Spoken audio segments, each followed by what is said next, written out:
Hello bachcho, let's see this question, and here this question says the part of peninsular plateau lying to the north of the Narmada river covering a major area of the Malwa plateau is known as। Question में आपसे बोल रहा है कि peninsular plateau का northern part जो कि नर्मदा नदी के नॉर्दर्न पार्ट में पड़ता है और वो मालवा प्लेट्यू के एक बहुत बड़े रीजन को कवर करता है, उस पार्ट को क्या कहा जाता है।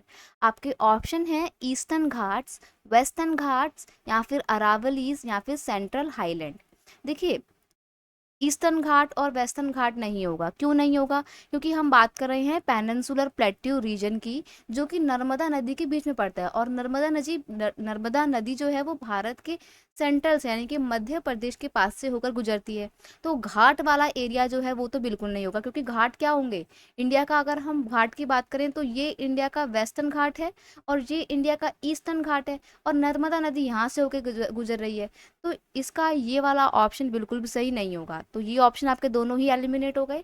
रही बात अरावली की, तो अरावली के बारे में ये बहुत ही जग जाहिर है कि ये पड़ती है इंडिया के नॉर्थ वेस्टर्न पार्ट में, राजस्थान के पास है। हालांकि शुरुआत इसकी दिल्ली से ही हो जाती है, बट ये पड़ती है मेनली राजस्थान के एरिया में, अरावली हिल्स। ठीक है, तो ये भी आपका ऑप्शन सही नहीं होगा। बचा कौन सा? Central highland. ये आपका बिल्कुल सही आंसर है। अब इसको मैं और अच्छे से बताती हूँ और अच्छे से डिटेल में एक्सप्लेन करते हैं। जैसे मान लीजिए कि ये है हमारा इंडिया, ठीक है।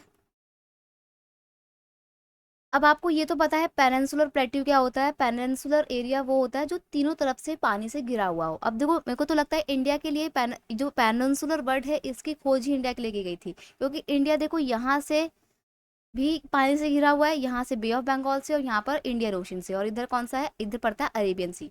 तो तीनों तरफ से इंडिया पानी से घिरा हुआ है। तो ये है इंडिया का पेनिनसुलर प्लेट्यू रीजन। अब जो पेनिनसुलर प्लेट्यू रीजन है ना, इसको भी हम टू कैटेगरी में डिवाइड कर देते हैं। कैसे? इंडिया के मध्य प्रदेश से जो एक रिवर निकल रही है, ये रिवर नर्मदा, इसके ऊपर वाला जो एरिया है इसको हम बोलते हैं सेंट्रल हाईलैंड। और जो इसके सदन में जो एरिया पड़ता है नीचे, वो क्या है? वो है आपका दक्कन प्लेट्यू। ठीक है, तो ये सेंट्रल हाईलैंड है। हमसे ये पूछा था कि नर्मदा के नॉर्थ में क्या पड़ता है, तो नर्मदा के नॉर्थ में पड़ता है central highland island, sorry central highlands. और नर्मदा के साउथ में पड़ता है आपका दक्कन प्लेट्यू। जो सेंट्रल हाईलैंड्स हैं वो मोस्टली मालवा प्लेट्यू को कवर करता है, ठीक है। और इसके वेस्टर्न साइड में, नॉर्थ वेस्टर्न साइड में अरावली हिल्स आपको देखने को मिल जाएंगी। इसके अगर आप ईस्टर्न साइड में देखेंगे तो यहाँ पर आपको बुंदेलखंड और बागेलखंड देखने को मिल जाएंगे। और इसके अगर आप और मोस्ट ईस्टर्न साइड में देखेंगे, ईस्टर्न वर्ड साइड में देखेंगे, तो यहाँ पर आपको इधर के साइड में देखने को मिल जाएगा छोटा नागपुर प्लेट्यू। ठीक है, तो यहाँ पर आसपास में जो नदियाँ बहती हैं इधर सेंट्रल हाईलैंड पे, वो कौन कौन सी हैं? चंबल है, सिंध है, बेतवा है, केन है, ये सारी नदियाँ यहाँ पे होके बहती हैं। छोटा नागपुर से भी एक नदी निकलती है, वो कौन सी है? वो नदी है आपकी दामोदर रिवर, जिसको सौरो ऑफ बंगाल बोला जाता है, क्योंकि इसमें हर साल जब भी बाढ़ आती है तो वेस्ट बंगाल में बाढ़ आ जाती है। मतलब जब भी इस नदी में पानी ज़्यादा होता है दामोदर रिवर में, जो कि छोटा नागपुर की एक रिवर है, तो इससे वेस्ट बंगाल में बाढ़ आती है, इसलिए इसको सौरो ऑफ वेस्ट बंगाल कहा जाता है। ठीक है, तो हमने यहाँ पे देखा कि सेंट्रल हाईलैंड में कौन कौन सी रिवर बहती हैं? चंबल, सिंध, बेतवा, केन और दामोदर। ये पूरे मालवा प्लेट्यू के एरिया में फैला हुआ रीजन है।